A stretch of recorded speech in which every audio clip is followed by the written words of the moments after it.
Hola, hola. Empezamos este tercer episodio de la segunda temporada de su podcast Apaga y vuelve a encender, un espacio para el humano en la tecnología. El día de hoy nos acompaña la doctora Thais Fong, quien es profesora universitaria, y estaremos hablando sobre educar en seguridad. ¿Cómo podemos, dentro del aula universitaria, hacerlo de manera segura?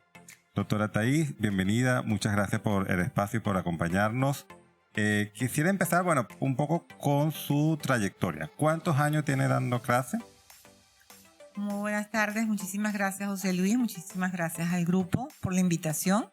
Ya vamos a hacer familia porque ya hemos compartido varias actividades. Años en la universidad, tengo ya 18. 18 dando clases. Dando clases. ¿Y recibiendo clases cuánto tiempo duró? ¿Cómo recibiendo clases? Alumna. Claro, pregrado, posgrado. Claro, universidad, academia, colegio, primaria, bachillerato, universitario, 2 especialidades de la católica y hasta ahora un diplomado y el doctorado en la Universidad de la Universidad Central de Venezuela. Estamos hablando cerca de 23 años. Estudiando. ¿Estudios formales? Estudios formales, sí. Más 20 dando clases. Más 18. 20 de 18, sí, 18 dando clases. Un poquito de historia. He estado bastante tiempo académico, sí, sin darme cuenta ya han pasado su tiempo. Y en todo este tiempo que usted ha estado, ya sea sentada en un pupitre o parada delante de los pupitres dando clase, vamos a empezar un poquito hacia atrás. ¿Cómo fue su relación con la tecnología? Y cuando hablamos de tecnología, acá en Apaga y vuelve a encender, no me refiero necesariamente a internet, computadora, sino inclusive a un teléfono. Yo me acuerdo, voy a contar un poco una anécdota personal. Mi primer teléfono era el que llamaban ladrillo. Claro. Yo estamos hablando del año 90 y tanto, no quiero tampoco sacar mi edad tan feamente. Y era además un teléfono usado. Era cuando mi mamá dejó de usarlo, me lo dio a mí, la herencia, y era una cosa, el primero que tenía en el grupo teléfono celular era yo, ¿no? Y eso era una maravilla, y era una imagínate. Maravilla, sí, una cosa que ni pantalla tenía, o sea, era puro el teléfono. Puro teclado. ¿Cómo fue esa incorporación? Quizás vamos a empezar por ahí, telefónica, no sé si usaba Videovina en sus primeras clases, si usó retroproyector, si usó lámina, ¿cómo fue?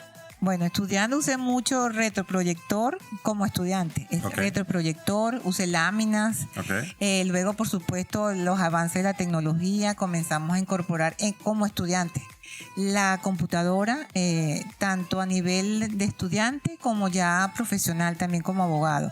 Recuerdo que cuando empezamos con el famoso papel sellado, cuando ejercíamos, usábamos el sistema, que la computadora, la pantalla era verde y teníamos que hacer unas trampas en la impresora que era de cinta para que el papel nos cuadrara, y mira que botábamos papel sellado para que cuadrara, porque si no cuadraba, pues evidentemente no servía en las oficinas públicas. Que además era caro el papel sellado y muy costoso. En su momento. Mira, botar un papel sellado, si hoy cuesta, en aquel momento también, pero bueno. Claro. Fuimos aprendiendo como todo, pues fue una técnica que desarrollamos. Me acuerdo que yo tenía en la impresora unas marcas para saber dónde era el frente y el dorso del papel sellado, y así fuimos haciendo y le poníamos la rayita, tenía un modelo y así lo íbamos haciendo. O sea, compraba otra impresora y empezar de cero. Exacto, empezábamos de cero y cada quien inventaba su técnica, cada grupo, pues cada escritor o los abogados con los que yo trabajaba, cada uno tenía su técnica para imprimir, yo tenía la mía, por supuesto. Usted se ha especializado, doctora, en propiedad intelectual. Sí, señor.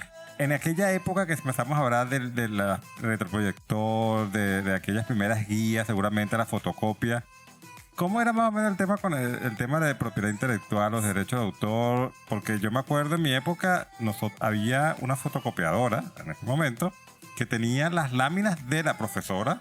Entonces tú ibas, dame las copias de la lámina. Yo no sé si la profesora sabía, pero ahí había obviamente un violante flagelo a su propiedad intelectual. Evidentemente, ¿no? En aquel tiempo tu pregunta, cero. Protección a la propiedad intelectual, cero. Es más, nadie sabía de eso. Los estudiantes como tal, lo que queríamos era el material del profesor o la profesora para estudiar, del libro del que nos recomendaran, sacábamos copia indiscriminadamente y así trabajábamos, pero no, protección a propiedad intelectual era cero. De hecho, todavía creo, lamentablemente, se sigue sacando copias a los materiales. Ya a nivel de las bibliotecas tendría que haber una regulación, porque sí, ciertamente a estos tiempos de tecnología ya las cosas han cambiado un poco, pero para aquel momento ninguna, ni por el estudiante ni por la universidad había ninguna medida de protección. Realmente y entre los estudiantes, porque también había en mi época esto de que el mejor estudiante, que normalmente era una dama, todos queríamos la guía o las transcripciones de ella, porque esa era la que valía. Exactamente. Y seguramente ella no quería soltar la guía, entonces era como un tema de... Pero se conseguían, definitivamente se conseguían. Igual nos pasaba a nosotros en los posgrados que yo estudié, o sea, grabábamos mucho las clases del profesor. Okay. No ponían ningún inconveniente que lo grabáramos, ellos estaban conscientes que lo hacíamos. Y las grabábamos, como decíamos aquel entonces, desgrabábamos la clase. Okay. Y nos repartíamos el material entre los estudiantes. Y de hecho, bueno, los estudiantes siguen haciendo eso ahora, pero ahora no graban, por supuesto. Ahora la dinámica es otra. O lo bajan de internet, o si hay una página, el profesor tiene una página, o tiene algún blog, lo hacen por esa vía. Ok, bueno, ya usted se está yendo un poquito más adelante. Vamos con calma. ¿Cómo fue en su experiencia como profesora la pandemia? Más allá del tema personal, todo este momento difícil que vivimos y atravesamos como sociedad global, esa adaptación, porque seguramente marcó un antes y un después, ¿cómo fue esa adaptación de su contenido de aula para poderlo dar totalmente digital durante la pandemia? Sí, efectivamente fue un cambio brusco para todos, tanto para el estudiante como para los profesores. No estábamos preparados para ese cambio tan brusco, pero que yo creo que la consecuencia fue al final positiva, porque si no lo hacíamos, si no arrancábamos, no íbamos a utilizar nunca las tecnologías. Estábamos antes de la pandemia hablando de tecnificar un poco las clases, pero no llegábamos a un acuerdo ni las autoridades ni los profesores. Entonces siempre hay ese miedo a lo nuevo, al cambio. Entonces, lo de la pandemia, lo único bueno a mi modo de ver, entre otras cosas quizás, pero desde el punto de vista académico, fue que nos obligó a utilizar las herramientas, tecnológicas.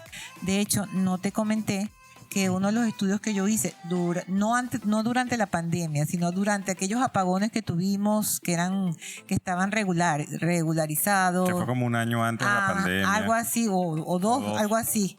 Bueno, yo hice un diplomado de educación a distancia, justamente primero para utilizar el tiempo, y quería aprender a usar las herramientas tecnológicas, no quería quedarme como en el tiempo, y de verdad que fue muy provechoso para mí.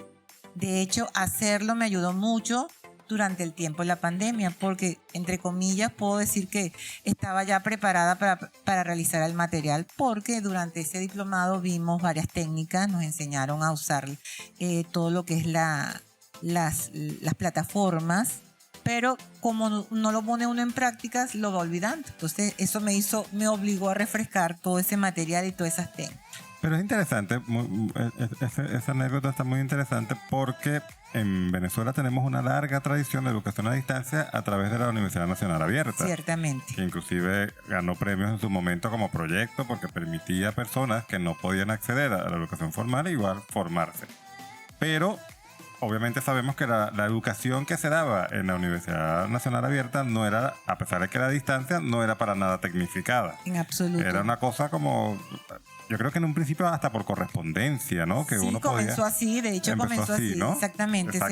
Se ubicaba en un sitio, yo no la conocí, yo no la viví, pero sí sé de algunas personas que hicieron vida en esta universidad, pero como tú dices, fueron los inicios de un mecanismo distinto a... Claro, y fue una zona agraria quizás, en una zona rural quizás, que bueno, es difícil la vía de comunicación, trasladarme, entonces yo me llevaba mi libro, estudiaba y después iba nada más el día a buscar el material, porque el profesor dejaba el material, dejaba las herramientas y el estudiante iba a determinadas fechas, pero nada de técnica, exactamente no había nada de tecnología. ¿Esta educación que usted recibió, esta preparación en educación a distancia, era más tecnificada o era más tipo Universidad Nacional Abierta? Totalmente tecnificada. Okay. Todo fue a distancia, desde mi computadora. El problema que tenía era que tenía que rodar de un sitio a otro porque se iba la luz, entonces era en esa época, por eso es que lo recuerdo mucho. Está asociado al trauma. Claro, el trauma me asocia porque cuando me tocaba clase a mí tenía que irme para otro sitio a buscar el material o hacer la actividad que nos enviaba, pero era completamente a distancia. Ahorita no recuerdo el que usa hoy en día la universidad.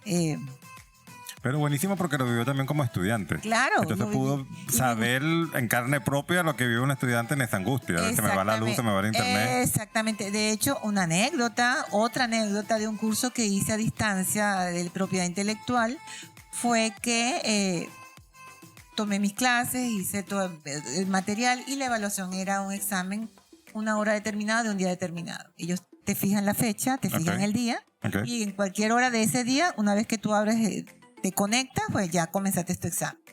Y yo les explicaba que en ese momento estábamos con los famosos cortes de luz y yo estaba muy preocupada, por supuesto, porque si se me va la luz, entonces yo escribía a la OMPI, a la Organización Mundial de Propiedad Intelectual, a los que organizaban a la parte académica, y les expliqué, mire, yo estoy en Venezuela, no quiero decir con esto de que me voy a valer de que si se va la luz, tengo alguna otra oportunidad para repetir el examen porque se nos está yendo con mucha frecuencia y era un hecho notorio. Pues, era inminente que era un que secreto a voces, que eso era una realidad que todo el mundo conocía. Entonces, lamentablemente, la respuesta de la organización, y es así, lamentablemente entendemos lo que pasa en Venezuela, pero si se le corta la luz, pierde su examen. Así de sencillo.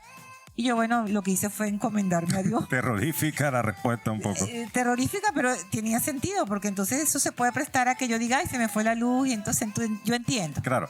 No, y en el tema de derecho, yo que soy abogado, yo siempre he dicho, o sea, viene el estudiante y te dice, no, que no pude asistir porque se me enfermó el perrito, porque digo, ay, ¿cómo haces cuando tengas un juicio? Así es. Porque también uno educa es para la vida real, ¿no? Uno no está educando para alguien que va a salir teóricamente en qué, o sea, tú vas a salir a ejercer. Y a representar los intereses de alguien, que claro. es lo que yo le digo a los muchachos, ustedes no van a si ustedes deben proteger lo suyo, con más razón los de tercero, claro. De su cliente. Entonces hay que ser responsable. Exacto, responsabilidad, porque si perdiste la fecha, la perdiste. Entonces exacto. No es como... Porque bueno, yo me imagino que usted debe tener de esto muchos cuentos de que el alumno lo percibe como malo, ¿no? El profesor claro, maluco, evidentemente no me quiso dar la oportunidad, no me quiso dar el puntico que faltaba y quizás no es por allí, ¿no? Exactamente. Pero me parece muy acertada su historia con respecto a su historia personal de vivencia, que justo antes un poco de la pandemia dio la coincidencia, porque evidentemente usted no sabía lo que estaba por venir, de estos estudios de educación a distancia totalmente tecnificados, además, ¿no? Sí, ya está totalmente tecnificado. De verdad que fue una experiencia para mí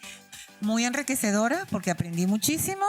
Incluso nos enseñaron a hacer un video de clase, preparé una clase, un video de unos minutos. Claro, yo me tuve que ayudar con un técnico, porque yo sola no pude hacerlo, o sea, lo reconozco. Ese técnico fue mi hermana. ella maneja, ella es ingeniero en tecnología, entonces ella prácticamente ha sido mi asesora en toda esa parte. Y entonces cuando me tocó hacer el video, porque era una materia, yo hacía los audios y hacía las imágenes, después le tocaba editar y unir eso. Hasta el día de hoy no lo he hecho, pero sí nos enseñan a eso, sí, realmente. Y los muchachos que son más jóvenes, pues para ellos debe ser mucho más fácil, pues siempre más joven es más fácil usar las tecnologías. Eso fue, mira, 2014, no, mentira, eso fue como en el 2015 y ya para ese entonces había todas esas herramientas. Hoy en día, como ves, hay muchísimas más cosas. ¿Y cómo maneja usted que le tocó? Porque una de las teorías que se manejaron en el tema de la alfabetización digital era dividir o clasificar a la población mundial en dos grandes grupos. Seguramente esto usted lo ha escuchado, pero es bueno pronunciarlo para quienes nos escuchan, lo puedan escuchar si no lo han hecho antes. Los inmigrantes digitales y los nativos digitales. Exacto. Obviamente esta teoría está totalmente desmitificada, hoy por hoy sabemos que es mentira. Pero está la gente que nace rodeada de tecnología y está la gente que de alguna otra forma tuvo que aprender a usarla. Así es. Entonces, ¿cómo puede ser la experiencia? Pues, todo esto para poder usar estos dos términos, ¿no? Claro, sabemos que son mentiras, pero quiero usar los términos. Pero no es tan incierta. O sea, yo diría que tampoco, no es tan inválida. Quizás no especifica bien desde el punto de vista técnico, pero sí pudiéramos decir... Sí, para ponerle un nombre, pues. Claro, exacto. A la realidad. Pero no da cuenta totalmente de la realidad. Absolutamente, que fue como el claro. problema. Porque tenemos personas que a pesar de que nacen rodeadas de tecnología, no saben tienen usarla. Habilidades. Exacto. Pero son las menos, creo yo. Sí, ahí tenemos un tema que podemos hablarlo en otro podcast, en otro momento, que nosotros hablamos de alfabetización analfabeta funcional. Son estas personas que pueden prender un teléfono, entrar a redes sociales, jugar inclusive, pero tú le dices, mira, ábreme un documento de Word y no saben. O sea, lo importante, no lo importante porque no somos quien para clasificar, pero que no tienen un conocimiento integral. Sino que fue lo que ellos fueron aprendiendo. Aprendí sobre todo los puntos que le interesan, pues, lo que ellos manejan, porque es lo que ellos hacen todos los días. Pero entonces no está como ese conocimiento que quizás para los que fuimos, porque yo también, por supuesto, que aprendimos más tarde en nuestra vida biológica a lo que es la tecnología, sabemos lo que es el botón guardar. Y sabemos que en toda aplicación va a haber un botón guardar. Así es, entonces cierto. Uno ya instintivamente entra en una aplicación nueva y ¿dónde está el botón guardar? Porque tú sabes que ese botón va a estar. Eso es correcto. Entonces tenemos como ese pensamiento. ¿Cómo ha sido su experiencia como inmigrante digital frente a una aula llena de nativos digitales donde todos ellos saben más de usted que usted con respecto a redes sociales, páginas web, etcétera? O sea, pero tú dices un aula presencial. Presencial. En este momento estoy hablando presencial. Ok, bueno. Porque seguramente en la plataforma que utilice la universidad, usted es experta. Porque usted ya tiene tiempo trabajando en esa plataforma. Es correcto. Pero no sé si se siente intimidada de repente ante un grupo de gente joven que usted va a decir, no, porque tal cosa en la página del tribunal y ellos saben más que de todo el mundo de la página. Sí, es como tú dices, bueno, tomando las palabras que tú acabas de decir, de que ciertamente están los nativos, pero Exacto. dentro de los nativos hay quienes no la manejan porque no les interesa, no tienen interés en la parte, digamos, de desarrollo académico. Me ha tocado en el salón, en clases de propiedad intelectual, por supuesto, particularmente, porque yo doy otras materias también. Cuando estamos hablando, por ejemplo, de derechos de autor, que hablamos de imágenes, hablamos de arte, hablamos de arquitectura, y yo cuando doy ese tema trato de que sea visual, como hicimos con la actividad que traté de presentar muchas imágenes para hacerlo más dinámico. Y bueno, cuando yo les estoy hablando de eso y les estoy hablando de un caso en particular que se hizo famoso por X razón, algunas veces ellos inmediatamente con el teléfono lo buscan y me lo ponen allí. Eso. O lo comentan. Exacto. ¿Cómo se siente en ese momento? Mira, no, intimidada no. No, porque yo entiendo que es parte de la dinámica, pues, cuando es así. Claro, incluso les pido ayuda. Cuando yo no lo sé manejar, porque no sé, igualmente les digo, mire, como yo sé que ustedes manejan más las tecnologías que yo, a ver quién consigue tal cosa. Sin vergüenza. No, en absoluto, sin ningún problema, de verdad que no. En absoluto. Buenísimo. En ese sentido. Ahora sí, cuando estoy dando una clase, cuando es para eso, te hago la aclaratoria. Yo en lo personal, y los que han sido mis alumnos saben que es así. Tengo por norma, lo primero que les digo en mi clase es que el celular me lo guardan. Porque evidentemente distrae mucho. Claro. Cuando estamos haciendo un análisis de algún tema o algo. Si, por ejemplo, si es en práctica jurídica. Entonces, generalmente les digo eso. Y ellos buscan la manera, aquí como un chiste, te lo comento, sacarlo escondido y lo ponen en... Y yo les digo, yo sé que los ponen en audio, yo sé que se ponen el audífono inalámbrico, así que me hacen el favor que estoy pila y los estoy viendo y ellos se ríen, ¿no? Porque más o menos, yo sé que yo no me los manejo todo y se los digo, pero sé que está el teléfono inalámbrico, sé que tiene el audífono. Esa sí me la sé. Esa sí no me la van a jugar porque ya yo esa sé bastante. Ah, está bien, qué bueno, qué bueno. Sí, pero es interesante pues esa dinámica. Claro.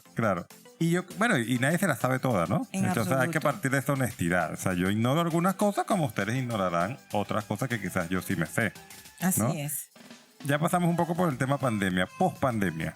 ¿Cómo fue ese manejo en aula hoy por hoy? ¿Qué herramientas tecnológicas utiliza como profesora para mantener alguna otra forma? Muchos educadores se quejan de que es difícil tener la atención de la gente joven porque en 5 minutos se evapora, como muy difícil, ¿no? Y cada vez pareciera ser más corta. Los expertos decían antes, no, que tu ponencia no dure más de 30 minutos, porque nadie se la aguanta. Después la bajaron a 20, después a 15. Y hasta 15. Y ahorita va por 7. El último análisis dijeron que eran 7 minutos. Entonces, cada vez como que es menos. Yo no sé hasta qué punto va a llegar. Entonces, ¿cómo se hace para manejar eso hoy por hoy con herramientas tecnológicas dentro del aula universitaria? Bueno, hoy por hoy, el esquema en la Facultad de Derecho, que es el que yo manejo, se ha mantenido, digamos, se ha seguido usando la misma herramienta. Pero, como te digo, no para todas las actividades, para una cuestión puntual. Porque ya hoy en día, es presencial. La misma herramienta es, por ejemplo, se usa la plataforma Zoom. Utilizan Zoom para dar clases. Para la clase cuando es necesario. Ya hoy en día, repito, no es a distancia, salvo que han quedado porque dio resultado positivo y se está dando la alternativa, por ejemplo, que algunos seminarios, algunas clases, por las características y la dinámica, pueda ser a distancia. Pero por regla general, todas las materias formales de la carrera son presenciales. Okay. Pero más allá de la educación a distancia presencial, porque incluso con un grupo presencial puede utilizar Telegram, puede utilizar clases pregrabadas de refuerzo. ¿Hay alguna de estas herramientas digitales que usted utiliza en aula? Sí, cómo no. Estábamos usando, pero se ha limitado por razones de tipo logístico en la universidad, la herramienta del PowerPoint. El PowerPoint y la proyección a través de los videobeam. Esa es la herramienta que usamos. No tenemos internet. Yo una vez tuve la oportunidad de tener internet en la clase y eso fue fue dinámico, porque yo les ponía un video, sobre todo lo hago en materia del seminario de propiedad intelectual, que como te decía, se presta para eso. Entonces, ejemplo, marca sonora. Entonces les ponía el video y el audio para que vieran para que oyeran y vieran la imagen, o marcas que son auditivas y visuales. Por ejemplo, el famoso rugir del león de la Metro Goldwyn Mayer, creo que es. MGM. Ajá. Y así, pues, entonces ellos quedan como más interesados. Se acabó esa suerte de tener internet. Entonces me las ingenié y grababa. Mi hermana me ayudaba a grabar, por ejemplo, ese audio, ese video de la Metro Goldwyn Mayer para que no dependiera de internet, sino que se grababa el audio, el video y lo podía mostrar. Pero luego, incluso al día de hoy, hemos tenido pues mucha limitación desde el punto de logístico, porque pues, las computadoras, los equipos de videobeam, y bueno, hemos tenido que incluso hablar. Yo les doy el material, se los paso a la página de la universidad, ellos lo bajan y lo ven a través de PDF. ¿Y ese material a través de la plataforma es solamente accesible para los estudiantes? Sí. ¿O alguien de afuera puede...? No, exclusivamente para los estudiantes del seminario. Ajá. ¿Y le ha pasado que estudiantes de semestres anteriores todavía tienen acceso al material? Mira, no conozco casos. O sea, hasta ahora no sé de casos. Probablemente, imagino, porque yo me pongo en el papel de los estudiantes, y si yo fuera ellos y quiero un PDF y tengo una amiga que quiere el material y yo estoy incluida, lo más seguro es que se lo dé. Pero siempre les hablo trato de crear esa cultura, independientemente de que no alteren el material, que la propiedad intelectual, para ir creando la cultura. Que no lo vayan a hacer, no lo sé, pero hay que hacer el intento. Exacto. Y el tema de la evaluación y la comunicación con los estudiantes, ¿cómo lo maneja a nivel tecnológico? ¿Da su número? ¿Da un correo? Doy el correo, generalmente doy el correo por ejemplo, para comunicarnos con ellos. De hecho, en algún momento hicimos un grupo, ya que me estás haciendo recordar, un grupo con los estudiantes del seminario, hicimos un grupo de WhatsApp. Eso fue una experiencia que no la quise repetir. ¿Tuvo problemas? Problemas desde el punto de vista académico en cuanto al comportamiento de los estudiantes. O sea, querían hacer todo por WhatsApp. Querían resolver todo por WhatsApp, querían que el material todo fuera por WhatsApp, y la idea era pues que ellos también tuvieran una disciplina en cuanto al estudio, y yo preferí que ellos tuvieran su grupo y que un jefe de grupo, delegado como se le dice, me informara o yo le informaba al delegado de lo que se decidía de la cátedra y él le pasaba la información. Y me ha resultado mejor así. O sea, igual existe el grupo de WhatsApp. Sí, pero solo que usted no es miembro. No soy miembro del grupo, exactamente. Yo antes lo administraba, incluso yo inicié eso con el seminario, tratando de hacer esa unión de las redes, de las tecnologías con los estudiantes, pero realmente no fue una experiencia positiva.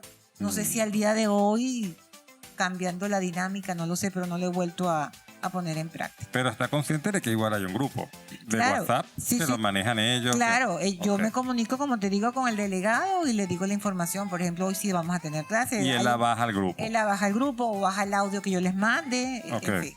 Eso es lo que estamos haciendo hasta el año que acaba de culminar. ¿Y ha funcionado mejor de esa manera? Para mí sí. Para mí me ha funcionado mejor así. Para mí, claro, no sé para ellos. Claro, porque puede ser que haya profesores que les guste más directo, pero es también por una cuestión de respeto, ¿no? Que he visto que de repente algunos alumnos se toman atribuciones que no corresponden y como para tener esa distancia, no por distancia de que yo soy el profesor y los estudiantes, sino para que ellos aprendan también.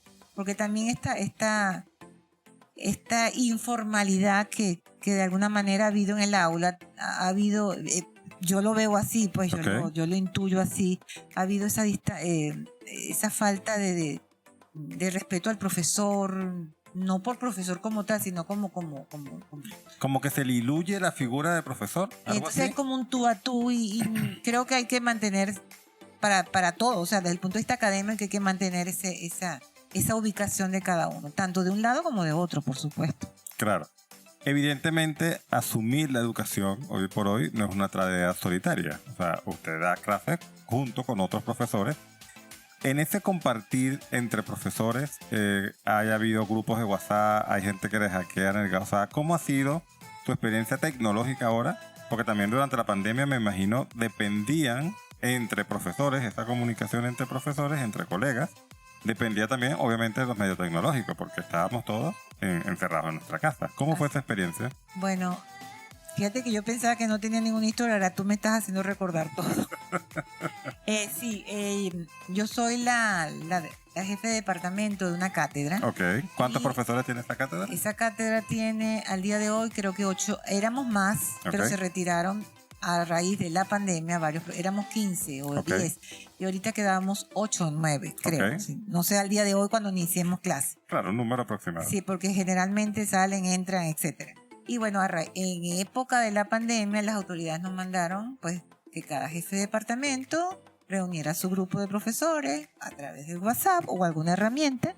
Nosotros elegimos el WhatsApp. Yo tengo profesores de la Cátedra de Prácticas Jurídicas. Y bueno, esa fue la vía. Es más, te puedo decir que hay profesores nuevos ahí que hasta el día de hoy yo no los conozco. O sea, puro por vía WhatsApp. Hemos conversado, hemos hablado, hemos chateado, pero no nos conocemos. Porque ingresaron a la facultad en pandemia. No, eran profesores que estaban en la cátedra, pero que no habíamos coincidido. O sea, sí, eran nuevos, entraron nuevos en época de pandemia. Y cuando me ordenan a mí a reorganizar el grupo, claro. Yo no los conocía. Había 3 profesores que son de mi cátedra que yo no conocía. Y bueno, de esos 3, creo que 2 se han retirado, unos se fueron, unos ya pasaron a otra cátedra, pero yo conocía 3 o 4. De esos 8 o 10, algo así. ¿Y hubo algún tipo de incidente? ¿Pasó algo así memorable? Memorable que los profesores estaban cansados con los videos que nos mandaron las autoridades. Hubo mucho... Claro, aprender... Pero video como de clases. De las clases, sí, porque yo tenía que dar las instrucciones, cada quien había que hacer sus videos. En una primera etapa, cada profesor tenía que hacer sus videos con sus herramientas, con su teléfono, con lo que pudiera.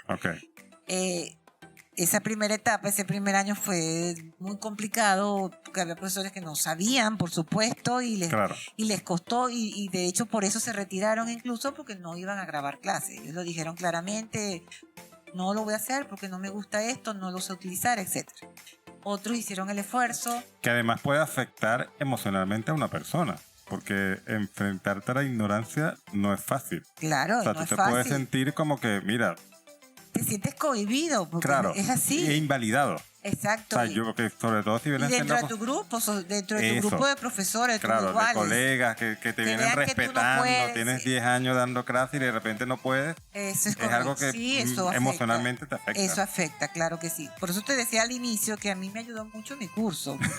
Yo me sentía no como gracias a la OPI.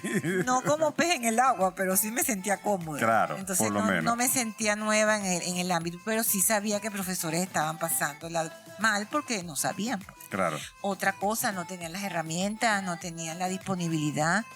Supe de audios, de videos, eso fueron anécdotas posteriores, eso fue el primer año. Luego, como hubo videos que no quedaron lo mejor que se esperaba. Hubo que volverlos a grabar.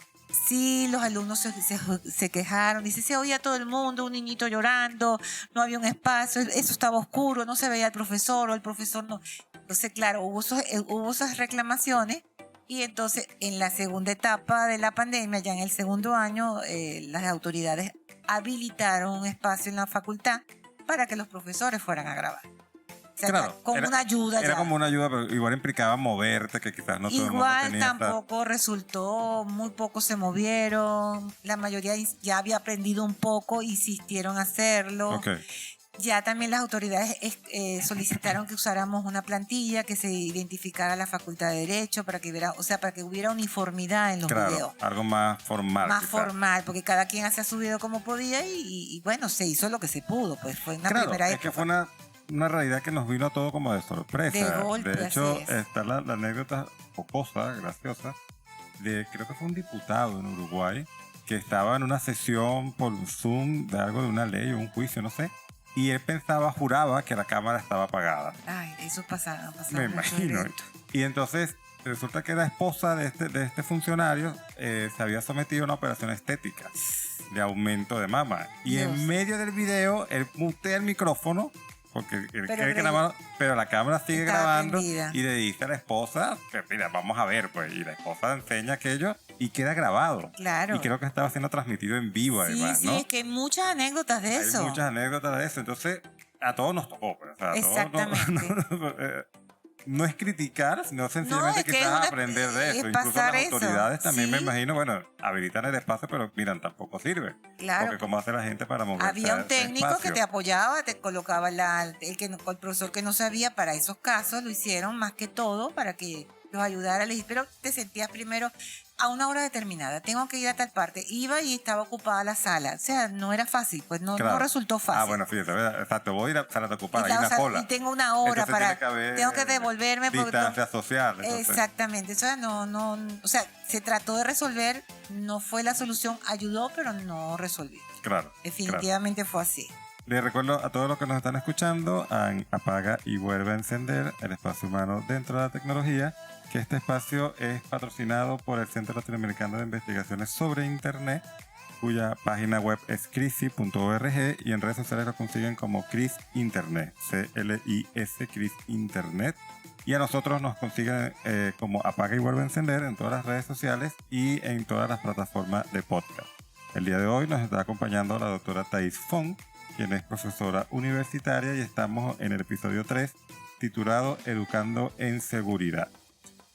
Profe, si usted tuviera el día de hoy darle un consejo a una persona que está empezando en la educación universitaria, ¿cuál sería ese consejo con respecto sobre todo al uso de las tecnologías dentro del aula? Alguien que está empezando, mi primer día como profesor, ¿qué me aconsejaría? El que esté empezando académicamente con relación a las tecnologías. Claro, o en general como profesor, ¿cuál sería el consejo imperdible? Mire, para que no sufra lo que yo he sufrido. Ay. Exacto. Sí. Para, educarnos en el uso de estas herramientas. Hay que educarnos para no pasar tanto incomodidad. Pero el que le toca vivirlo, pues no le queda de otra sino avanzar y dar lo mejor de sí. Pero el que está comenzando ahora tiene la posibilidad de que hay más opciones, hay más herramientas, hay más formas de aprender, cada vez son más las posibilidades de tú utilizarlas, ¿ok? Y entonces creo que el que está comenzando ahora, sea joven, sea de mediana edad, tiene muchas más herramientas hoy en día que hace incluso 5 o 6 años. Te puedo comentar que cuando yo defendí mi tesis doctoral en la Universidad Central de Venezuela, si no me equivoco, 2016. O sea, tiene su tiempo, pero tampoco hace 20 tanto, años, claro. ¿no? Para que tú veas. Yo tuve mucha dificultad para la defensa porque no se podía reunir el jurado. Okay. Por X o por Y. Uno no podía, eran 5. Total que estuve a punto de tirar la toalla.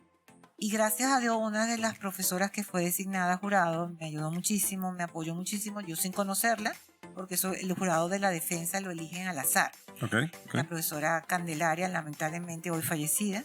Y de verdad que si no hubiera sido poder ella, yo hubiera lanzado la toalla, porque fueron épocas muy complicadas. Además, claro. 2014, la defensa, años de dificultad por los problemas políticos. Claro. Yo iba a Caracas y no podía entrar a Caracas a buscar la tesis. Bueno, pasó 1000 cosas. Eso no te lo voy a contar porque nos ponemos a llorar aquí todos. Y la idea no es llorar. No. El tema importante aquí es que cuando voy a defender la tesis, se presenta la dificultad de que no se pueden reunir los profesores porque no hay manera. Y hay un profesor, el experto en propiedad intelectual, que vive en el Oriente. Okay. Y él no le era fácil trasladarse, había que pagarle los viáticos y todo para que pudiera estar acá en Valencia, en Caracas, perdón. Uh-huh. Y un profesor de la Facultad de Educación me dio la gran idea y me dijo, Thaís, pero ¿por qué tú no les dices, le propones a la central que hagan esa defensa a distancia? Yo me quedé pensando, a distancia, profe, pero eso lo estarán haciendo. Mira, pero nada pierdes con preguntar y aquí comenzamos a hacer algunas cosas. Okay. Y yo le comenté al director de posgrado, le comento eso. Y me dice, bueno, no sé, Thaís, el profesor, lo que sí hay bueno, que el actual director de posgrado es un profesor joven y está muy dado a las tecnologías. Ajá, tenía ese espacio ganado. Ya por ahí tenía el espacio ganado y le hago la comunicación. El profesor me responde satisfactoriamente diciéndome, bueno, vamos a hablar con los profesores si están de acuerdo. O sea, los que no puedan venir a la defensa, lo hagan a distancia. Entonces, solamente uno, que era el que estaba en Oriente, que era el profesor especialista en propiedad intelectual, no podía. Okay. El resto estaba en Caracas y yo, por supuesto, sí me trasladaba, que era la interesada. Claro. Bueno, lo hicimos así. Yo muy nerviosa porque la internet en la Universidad Central aparentemente no funcionaba muy bien. Yo me fui a ciegas con mi hermanita, que me acompañó a todas estas. Y ella es la que me operaba la computadora, la presentación, todas esas cosas, ¿no? Y por supuesto se llevó cables, se llevó todo, llevamos de todo, pensando en que no había nada ya en la universidad. Ok, solamente rogando a Dios que hubiera internet, porque si no se me caía todo. Claro. Y yo me voy un día antes y hablo con el profesor que está en Oriente y le digo, profesor, vamos a estar a distancia, gracias por apoyarme. No, yo me voy a ir a mi casa porque desde la universidad no tengo buena señal. Yo, ay, Dios mío. Yo en mi casa tengo mejor señal, me dice. Ok, se va para su casa y yo digo, bueno, profe, en casa yo le voy a pasar mi presentación y si pasara algo, se cae la yo o salgo de esto hoy o salgo, pero yo no vuelvo a pasar por esto, ¿no? Uh-huh. Le digo, vamos a hacerlo así. Yo le paso mi presentación para que la tenga y si se llegara a caer, yo prendo mi teléfono y así llegue la cuenta, lo que me llega. Usted me escucha y va viendo la presentación. Si no tiene problema, le digo yo a él, ¿no? Como ya la universidad había dicho que sí, bueno, yo tenía que aprovechar la oportunidad. Total que, bueno, para hacerles corto el cuento, fuimos a un salón y lo primero que me dice la secretaria de posgrado, bueno, esperemos que la señal no se vaya, profe, porque a veces se va. Yo, ay, no me digas eso. Bueno, total que la señal no se fue a los minutos cuando ya yo había culminado, en donde estaban ellos deliberando. Que ya no importaba. Y de todos modos yo prendí el teléfono, le dije al profesor que estaba a distancia para que él hablara. Él dio su veredicto, todo el mundo dio su veredicto y pude hacer mi defensa. Luego me entero, de acuerdo a lo que me dijo la joven allí, que este fue el primer proyecto a distancia que se hizo. Sí. Imagínate, está inaugurando. En ese caso de Derecho, en el posgrado de la Facultad de Ciencias Jurídicas y Políticas. Pero 2016.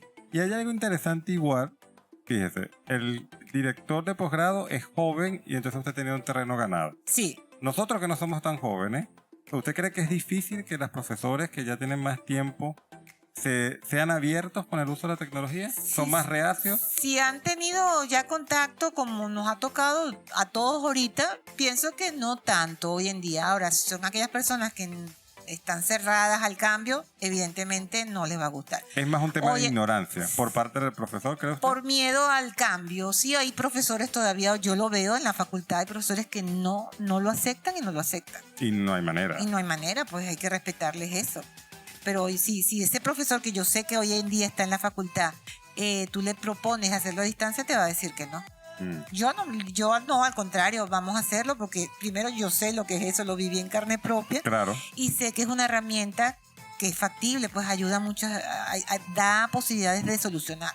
Quiero cerrar con esa palabra y los últimos minutos con eso. ¿Cuáles son esas herramientas que le quedaron a usted después de la pandemia que aún hoy por hoy sigue usando? Más allá del tema de la plataforma oficial de la universidad.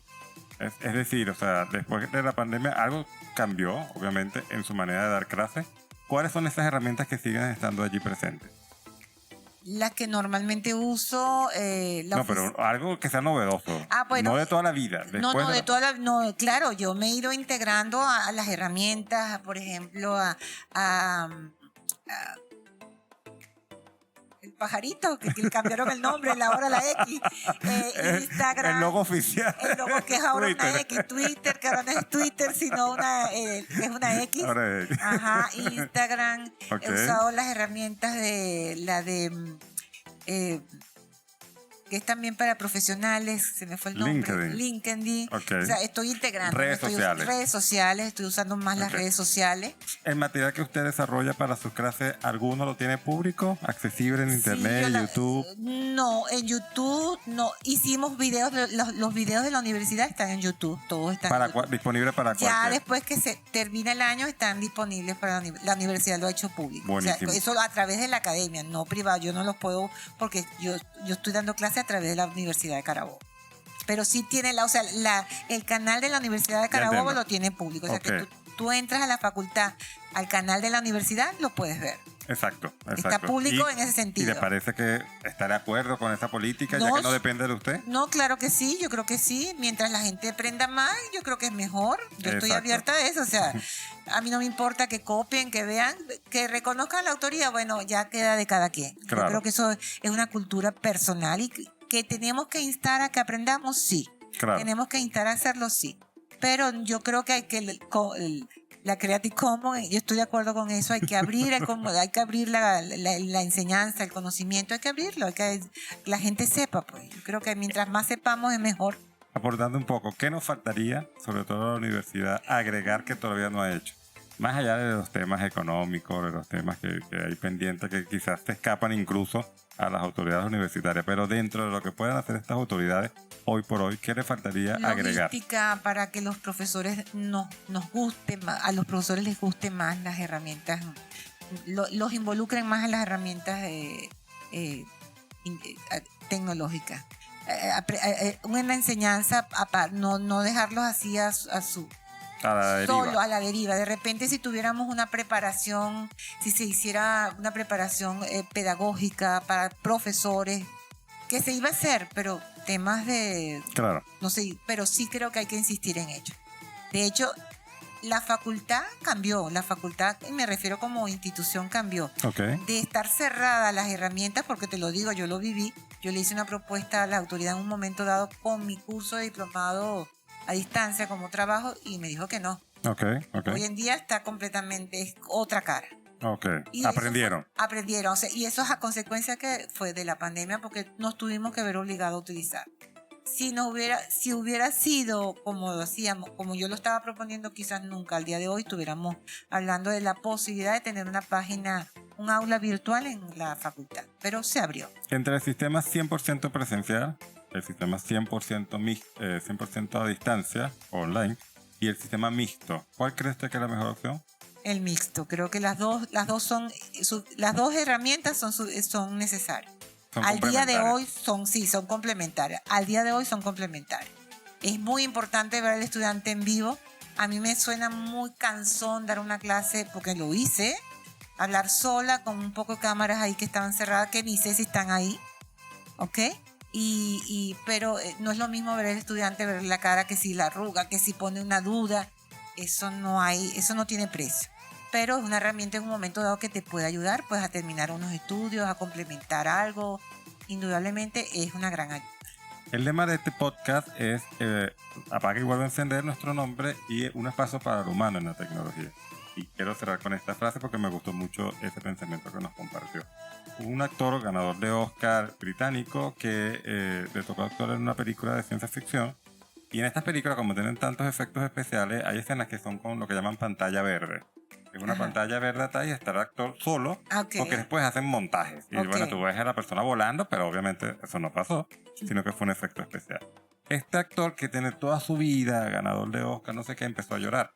Porque él decía, esto no fue lo que yo estudié. O sea, yo estoy para estar con otros actores, con un público enfrente. Es un actor que viene de escuelas de teatro. Claro. Entonces, ver la interacción de la gente, si estoy dando risas, si estoy dando tristeza, no yo solo frente a una pantalla y una cámara. O sea, era mucho como este pensamiento. Sí, o sea, sí, ¿no? Lo solo y lo frío que se sintió en esta tecnología que lo abrumaba. Sí, cansa. Y cansa, exacto, sí, ¿no? Cansa. ¿Cuál sería el mensaje final, profe? Desde todo lo que has sufrido y vivido como estudiante primero, después como profesora, atravesando la pandemia, viviendo un contexto que quizás no es el mejor, esperemos obviamente vaya mejorando con el paso del tiempo.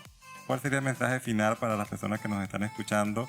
Desde la perspectiva de una profesora universitaria, ¿cómo mejorar ese aspecto humano de la tecnología en la educación universitaria? Yo creo que no nos debemos cerrar al cambio, como lo dije al inicio, siempre tenemos, y no solamente en tecnología, todo lo que se nos plantea en la vida, tenemos que abrirnos porque si no nos quedamos ahí paralizados. El miedo nos paraliza. En cuanto a tecnología, hay que seguir, porque yo creo que las tecnologías llegaron para quedarse, es una expresión que se dice muy coloquialmente, pero creo que es verdad. O sea, cada día estamos más tecnificados, pero la parte humana no la podemos dejar de lado. La parte humana tiene que prevalecer siempre, tanto a nivel académico como a nivel familiar. Si nosotros dejamos a los muchachos con los celulares, con las tablets, con las computadoras a solas, van a ser personas, yo lo estoy viendo, son muchachos como aislados, que tienen problemas graves de sociabilizar. Entonces eso evidentemente no es bueno. Y no lo digo yo, lo dicen los especialistas. Okay. No sé nada de eso, pero he leído, he visto y lo he vivido también, porque hay estudiantes y muchachos que no pueden estar sin el celular. Claro. Tan así que yo empiezo mi clase, como te decía, que tenga el celular un punto menos en el tema. Cónchale, profesor, porque es así, porque o lo obligas o ellos no te van a acercar. Claro. Entonces, la tecnología, una maravilla. Pero la parte humana no es superable por nada de eso. Exacto. Hay que seguir utilizándolo, pero como una herramienta suplementaria, no principal. Ok, pero sin dejarle tampoco el lado de la tecnología. No, o sea, sin dejarla, no. ¿50-50? No. ¿40-60? 40-60, 70-30. La parte humana de las tecnologías. No dejar que la tecnología nos invada.